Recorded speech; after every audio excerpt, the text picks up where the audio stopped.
Hai temanku, kali ini kita melanjutkan Kiseiju bagian 2, kalau kalian belum nonton bagian 1 aku kasih linknya di deskripsi box, karena ini berkelanjutan.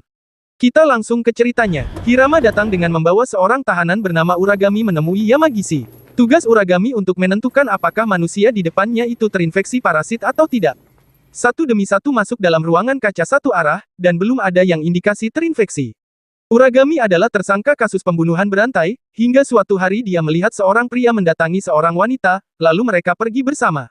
Ternyata pria itu sudah terinfeksi dan wanita yang ditemui dijadikan makanan. Giliran Shinichi masuk, membuat Uragami terdiam mengira dia terinfeksi, namun setelah dipandang cukup lama, Uragami mengaku salah lihat.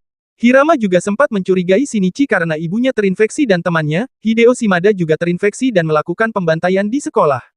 Saat Shinichi mencari parasit untuk dibantai, Migi memberitahu keberadaannya dekat mereka. Shinichi segera ke sana, parasit pun merasakan kehadiran Migi dan Shinichi berlari menyerangnya.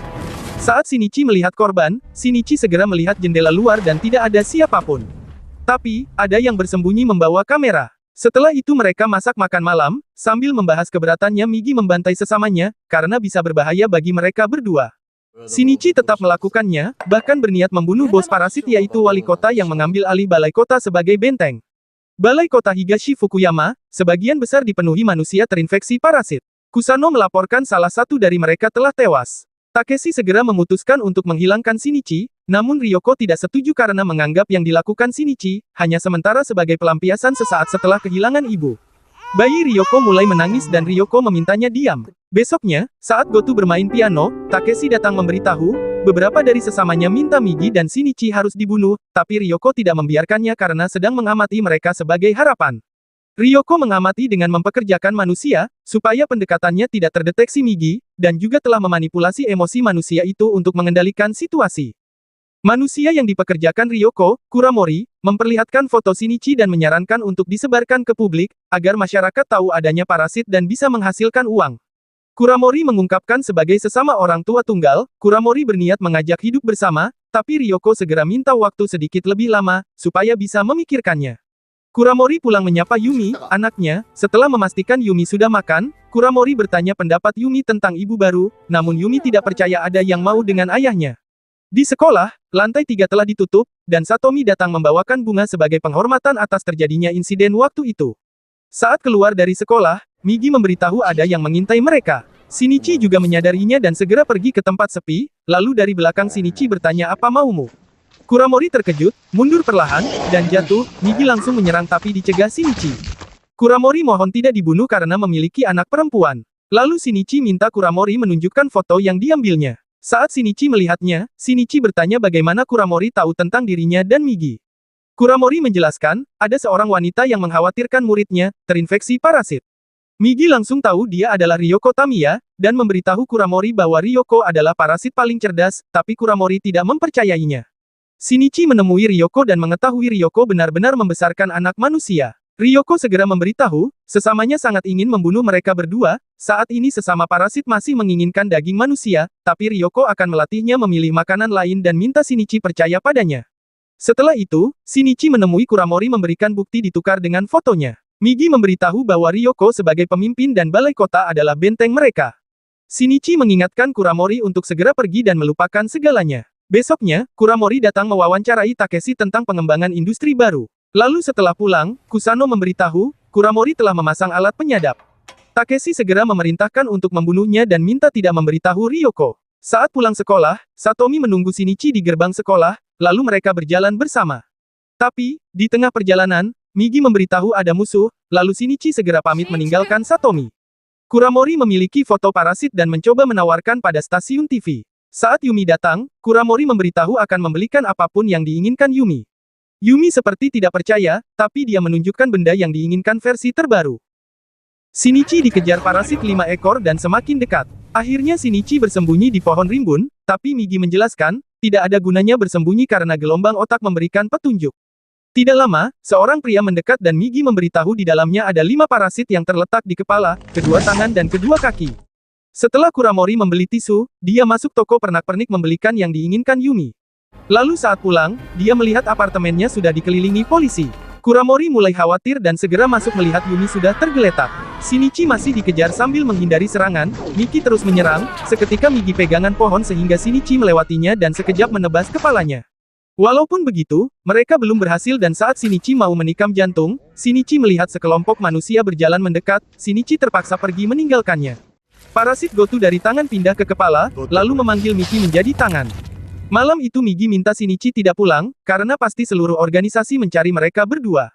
Ryoko menemui Takeshi mengingatkan, karena dirinya Takeshi bisa jadi wali kota, lalu mengapa bertindak tanpa izinnya, karena tindakan mereka menimbulkan kemarahan dan kebencian yang mendorong pada kegilaan. Kuramori telah ditangkap polisi dan hanya diam saat polisi menanyakan kejadian yang sebenarnya. Malamnya, Ryoko bermain dengan bayinya, lalu tersenyum sambil melihat di bayangan kaca hingga tertawa. Ryoko segera menyelimuti bayinya dan si bayi memegang tangan Ryoko, seperti sedang menahannya pergi, tapi Ryoko tetap pergi dan berjanji akan kembali. Di kantor polisi, Suji melaporkan pada Hirama, Kuramori telah melarikan diri. Sementara Ryoko diikuti oleh Kusano dan dua rekannya, Kusano menjelaskan bahwa Ryoko selalu terlibat dengan manusia. Secara diam-diam, Ryoko melepas sebagian wajahnya dan menyerang mereka sekaligus. Ryoko kembali pulang melihat bayinya telah hilang dengan surat bertuliskan, "Aku mendapatkan bayimu." Ryoko langsung tahu ini perbuatan Kuramori. Besoknya, Yamagishi mempersiapkan anggotanya untuk operasi pemusnahan parasit dan Kuramori sampai di kebun binatang. Saat itu Hirama berusaha meneleponnya dan akhirnya Kuramori mengangkatnya. Hirama menawarkan bantuan pada Kuramori untuk balas dendam, tapi Kuramori menolak dan akan melakukannya sendiri. Polisi berhasil melacak keberadaan Kuramori. Ryoko mendatangi Satomi bertanya tentang Shinichi, Satomi tidak tahu karena Shinichi tidak mengangkat teleponnya. Ryoko pun pergi dan Satomi minta Ryoko memberitahunya jika mengetahui sesuatu. Ryoko mendapat pesan dari Kuramori memberitahu tempatnya di kebun binatang Fukuyama Higashi. Ryoko segera minta nomor telepon Shinichi pada Satomi. Shinichi mengangkatnya dan bertanya apakah telah mengirim 5 parasit dalam satu untuk membunuhnya. Ryoko menyangkalnya dan mengakui bahwa dia adalah hasil dari salah satu eksperimennya, lalu mengajak bertemu di kebun binatang Fukuyama Higashi. Di saat yang sama, anggota SAT menyerbu balai kota. Seorang dari SAT mengumumkan ada seorang tersangka dengan senapan telah bersembunyi di atap gedung, maka, semua penghuni wajib kumpul di lobi lantai dasar. Setelah semua kumpul, mereka dibimbing dalam bentuk barisan melewati mesin X-ray untuk mengetahui terinfeksi atau tidak. Saat ada yang terdeteksi maka mereka menuntun ke tempat lain untuk dilakukan eksekusi. Saat Ryoko datang, Kuramori mengungkapkan ingin balas dendam dengan melakukan di depannya agar Ryoko mengerti apa yang dirasakannya. Ryoko berkata bukan dirinya yang melakukan itu, lalu mendekatinya. Kuramori mengancam akan melemparnya ke bawah. Shinichi datang menghentikan tindakan Kuramori. Takeshi datang dalam proses penyeleksian, membuat salah seorang pekerja keluar dari barisan. Anggota SAT memberi peringatan untuk kembali, tapi tetap berjalan dan menyerangnya, dengan cepat SAT menembaknya. Takeshi kembali masuk dan Yamagishi minta mengeluarkan Uragami. Satomi ikut datang dan Shinichi membujuk Kuramori untuk menghentikan aksinya, karena parasit tidak memiliki perasaan yang sama dengan manusia dan hal itu menjadi sia-sia. Kuramori menuruti bila Ryoko menunjukkan bentuk aslinya, lalu Ryoko mengakui kaumnya adalah makhluk lemah, karena tidak bisa bertahan hidup sendiri dan hanya merupakan kumpulan sel, karena itu Ryoko berharap manusia dan parasit bersatu bagaikan keluarga. Hirama dan timnya telah datang, Kuramori bersiap melempar bayi dan Ryoko segera menusuknya, Kuramori menyerahkan bayi pada tentakel Ryoko dan Kuramori menjatuhkan diri.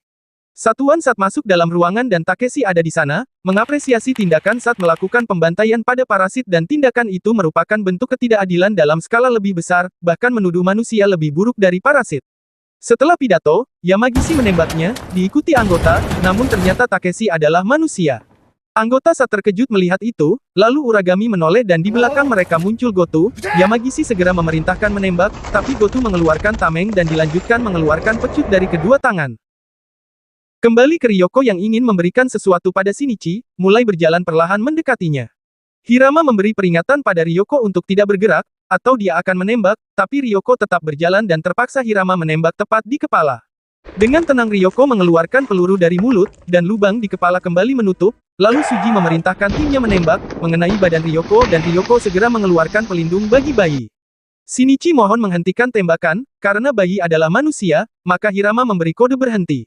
Setelah Ryoko dekat, Ryoko minta tolong untuk menjadikan bayinya anak normal. Ryoko juga bercerita pernah menjadi manusia, tertawa dan rasanya enak, lalu Ryoko jatuh dan mengering.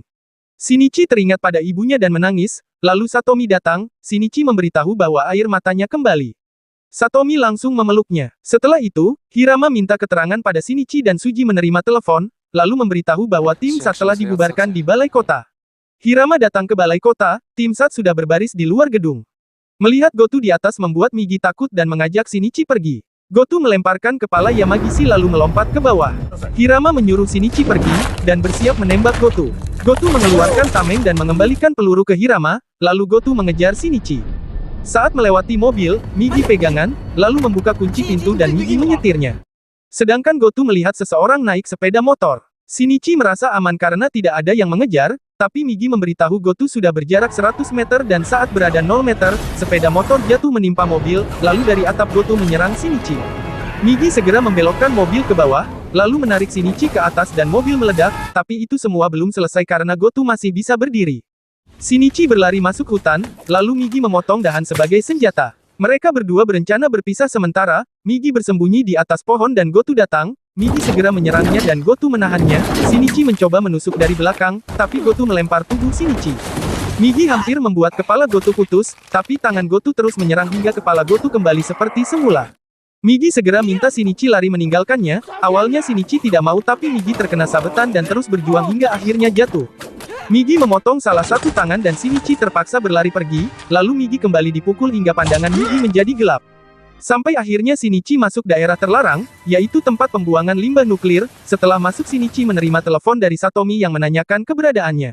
Shinichi terbangun dari tidurnya, saat Satomi menutup lukanya. Shinichi merasa putus asa kehilangan Migi, dan Satomi mengingatkannya masih ada dirinya. Tiba-tiba mata Migi muncul dan Shinichi merasa ini bukan hal yang baik karena keberadaannya akan terdeteksi Goto. Goto mulai masuk kawasan, Satomi mengajak Shinichi berlari tapi Shinichi memutuskan untuk menghadapinya, lalu segera keluar memberitahu keberadaannya pada Goto dan berlari masuk dalam ruangan pembuangan. Shinichi menghidupkan mesin dan segera naik. Goto pun tetap mengikutinya dengan melompat dan berdiri tepat di depannya. Goto langsung menyerangnya dan Shinichi berusaha menghindari, hingga Goto menyabet ujung katrol menyebabkan mereka berdua jatuh. Goto minta Shinichi menyerah dan Shinichi mendekat dengan seluncur, mengambil besi dan menancapkan ke Goto. Goto mencabutnya dan mengungkapkan selalu mendapat bisikan untuk melahap manusia, karena peningkatan manusia adalah ancaman bagi umat manusia itu sendiri. Goto menyerang, tapi ketika menyentuh tangan Shinichi, seketika tangan Goto pindah ke tangannya. Migi menyapa dan bercerita telah menyabotase sistem saraf Goto. Goto tidak bisa menyerang lagi karena pemberontakan telah terjadi. Sel-sel parasit bawahan telah melarikan diri dan Migi memberitahu bahwa besi yang digunakan Shinichi mengandung limbah radioaktif. Migi berniat mengakhiri penderitaannya dengan memukulnya, membuat meledak, walaupun begitu jantungnya masih berdetak dan kepalanya masih mencoba memanggil semua fragmen untuk regenerasi. Mendengar itu, Shinichi berniat mengakhirinya dengan mengambil besi, tapi karena teringat pada perkataan Ryoko, Shinichi membatalkannya. Saat akan pergi Shinichi kembali untuk mengangkatnya, Shinichi minta maaf karena manusia masih ingin hidup, lalu melemparnya ke dalam api.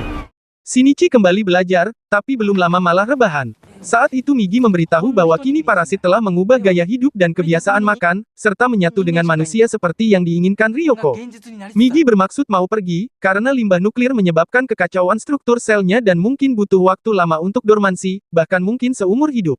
Dengan begitu Shinichi akan mendapatkan tangan kanannya kembali. Migi minta Shinichi melupakan semuanya seperti melupakan mimpi saat bangun. Migi berterima kasih, lalu pergi. Shinichi memanggil Migi dan memeluk tangan kanannya, karena tidak yakin bisa melakukannya. Beberapa waktu kemudian, Shinichi datang terlambat saat janjian dengan Satomi. Hari itu mereka mengunjungi anak Ryoko, Taiki Tamiya. Setelah itu mereka berjalan-jalan dan Satomi minta dibelikan kopi sebagai hukuman atas keterlambatannya tadi. Tidak disangka, di situ ada Uragami. Saat Shinichi kembali membawa kopi, Shinichi sempat bingung dan dari jauh melihat Satomi disandera Uragami. Shinichi mengejar mereka naik lift dalam gedung. Saat di atap, Shinichi datang dan Uragami ingin bertanya pendapat Migi mengapa dia membunuh manusia. Apakah dirinya benar-benar mewakilkan manusia yang melakukan pembantaian selama ribuan tahun? Shinichi menjawab, mungkin kamu benar. Satomi merasa kasihan pada Uragami karena dia adalah monster. Uragami segera menyeret Satomi ke pinggir gedung. Shinichi berjanji akan menyelamatkan Satomi, lalu berlari mendekat. Uragami mendorong Satomi dan Shinichi memukul Uragami, lalu mengulurkan tangan untuk menangkap Satomi tapi luput. Shinichi kembali putus asa sambil mengingat kenangan bersama Satomi dan bertanya tentang anak anjing waktu itu, mengapa kita sedih?